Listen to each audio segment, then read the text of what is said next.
प्रिय बच्चों, class 12th chemistry का बिलियन चैप्टर के board exam UP board exam में आए हुए सभी ऑब्जेक्टिव प्रश्नों को हम विधिवत पूर्वक सॉल्व कराएंगे ताकि 2024 में आने वाला जो बोर्ड एग्ज़ाम है केमिस्ट्री का, उसके सभी ऑब्जेक्टिव प्रश्न आप आसानी से हल कर सकें। ये प्रश्न अगर आप हल कर लेंगे तो आपको बहुत ज़्यादा आसान हो जाएंगे ऑब्जेक्टिव प्रश्न, किसी प्रकार की समस्या का सामना नहीं करना पड़ेगा। जैसे देखिए, पहला प्रश्न दिया है कि H3PO4 के 1 मोल बिलियन की सांद्रता की नॉर्मलता है। तो इसकी नॉर्मलता हल करने का फार्मूला होता है, जिसको थ्योरी में दिया गया है, उससे सॉल्व करेंगे तो आएगा 3 न्यूटन, 3 नॉर्मल। H3PO4 के 1 मोल बिलियन की नॉर्मलता है 3 नॉर्मल।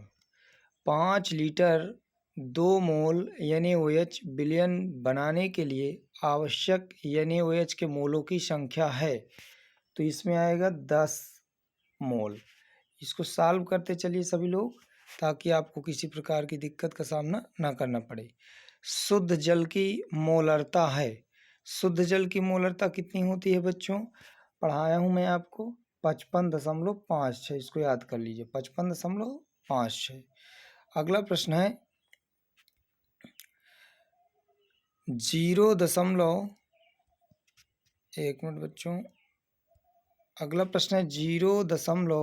0.2 मोल H2SO4 बिलियन की सांद्रता ग्राम प्रति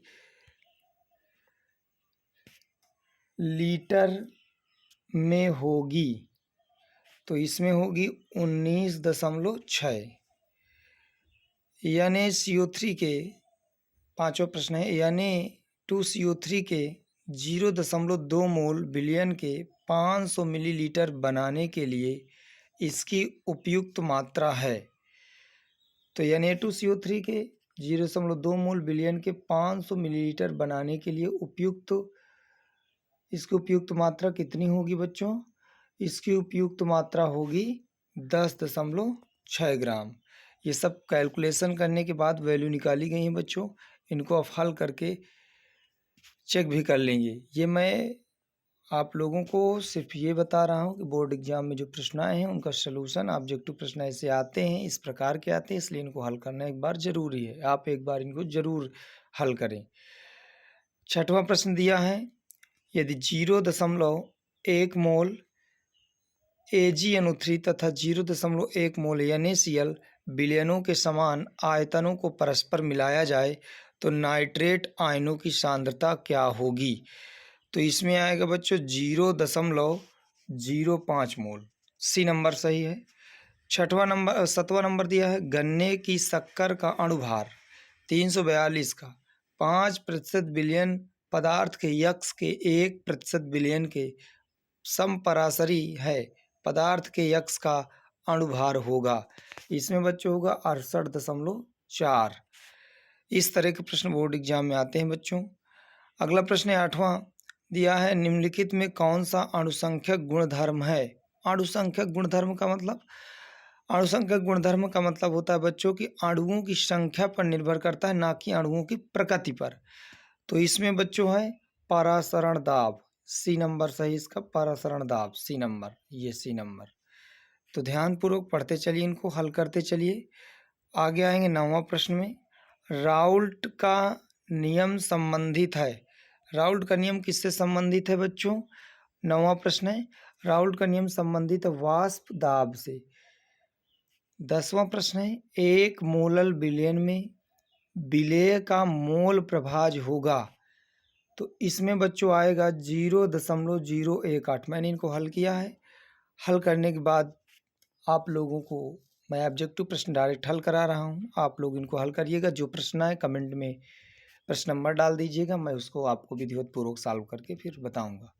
11 नंबर प्रश्न है बच्चों कि 2 द्रवों P व Q के वाष्प दाब क्रमशः 180 मिलीमीटर तथा 100 मिलीमीटर है। पी के 3 मोल तथा क्यू के 2 मोल मिलाने पर प्राप्त विलयन का कुल वाष्प दाब होगा। इससे बच्चों होगा 72 मिलीमीटर। डी नंबर सही 11 का। 12 नंबर दिया यूरिया के एक जलीय विलयन की मोललता 4.44 मोल प्रति किलोग्राम है। विलयन में यूरिया का मोल प्रभाज होगा। विलयन में यूरिया का मोल प्रभाज होगा बच्चों। इसमें का ये प्रश्न हमारा 12 नंबर है। इसको जब हम सॉल्व करेंगे तो 0.0044 आएगा। डी नंबर सही इसमें का डी नंबर, ये वाला प्रश्न। अगला दिया 13 नंबर वाष्प दाब में अवनमन सबसे अधिक किसमें है। वाष्प दाब में अवनमन सबसे अधिक किसमें बच्चों? 0.1 मोल BaCl2 में, बेरियम क्लोराइड में। अगला 14 नंबर प्रश्न दिया है किसी विलयन का परासरण दाब किस संबंध द्वारा प्रदर्शित किया जाता है। परासरण दाब किस संबंध द्वारा प्रदर्शित किया जाता है। इसमें ए नंबर दिया पाई बराबर RT/C, बी नंबर पाई बराबर CT/R, सी नंबर पाई बराबर RT/T, डी नंबर पाई/C =R। तो 14 नंबर का इसमें डी सही है। क्यों बच्चों? पाई बराबर होता है NRT, या एन होती सांद्रता, या लिख सकते पाई बराबर CRT। 15 नंबर प्रश्न है 12 ग्राम यूरिया को 1 लीटर जल में घोला गया तथा 68.4 ग्राम सुक्रोज को 1 लीटर जल में घोला गया। यूरिया के वाष्प दाब का आपेक्षिक अवनमन होगा। इसमें का बच्चों सुक्रोज विलयन के बराबर होगा। डी नंबर सही। इसको ध्यान पूर्वक हल कर लीजिएगा, क्लियर हो जाएगा क्वेश्चन। 16 नंबर प्रश्न दिया है बच्चों आपका विलयन जिनके समान ताप पर परासरण दाब समान होते हैं। इसमें बच्चों डी समपरासरी विलयन 5 मिलीग्राम। 17 नंबर 5 मिलीग्राम NaCl प्रति लीटर होता है। 5 मिलीग्राम NaCl प्रति लीटर होता है। 17 नंबर का बच्चों ए नंबर सही 5 ppm। 18 नंबर प्रश्न है बच्चों यदि 1000 ग्राम विलयन में 18 ग्राम ग्लूकोज विलेय है तो विलयन कहा जाता है। तो 18 नंबर में ऑप्शन दिया है, इसमें बी नंबर सही होगा 0.1 मोलर। 90 ग्राम 19 नंबर 90 ग्राम जल में 1.8 ग्राम ग्लूकोज घुला है। ग्लूकोज का मोल प्रभाज होगा। इसमें बच्चों 19 नंबर का जो प्रश्न है इसमें होगा सी नंबर 0.001 मोल। ये देखो कैलकुलेशन के प्रश्न है बच्चों, इनको आप बिना सॉल्व किए नहीं हल कर सकते, इस बात को ध्यान रखना। 20 नंबर में दिया निम्नलिखित में से विलयन का कौन सा गुण अणुओं की संख्या पर निर्भर नहीं करता। अभी बताएं बच्चों, इसके पहले मैंने बता चुका आपको कौन सा गुण विलयन की अणुओं की संख्या पर निर्भर नहीं करता। पृष्ठ तनाव बच्चों इसमें होगा, पृष्ठ तनाव अणुओं की संख्या पर निर्भर नहीं करता। 20 नंबर का सी नंबर। 21 नंबर दिया है 8 ग्राम NaOH 450 मिलीलीटर विलयन में घुला है। विलयन की मोलरता होगी 0.004 मोल। बच्चों ऐसे प्रश्न आप लोगों को मैंने बोर्ड एग्जाम में आने वाले 21 प्रश्नों को हल कराया, जिसमें सनवाइज सभी प्रश्न पढ़े हैं बच्चों। इसको ध्यानपूर्वक आप हल कर लीजिए। देखिए सभी पूरी PDF आपके पास है। ये देखिए पूरी PDF मैंने डाला है, इसमें सनवाइज सारे प्रश्न हैं।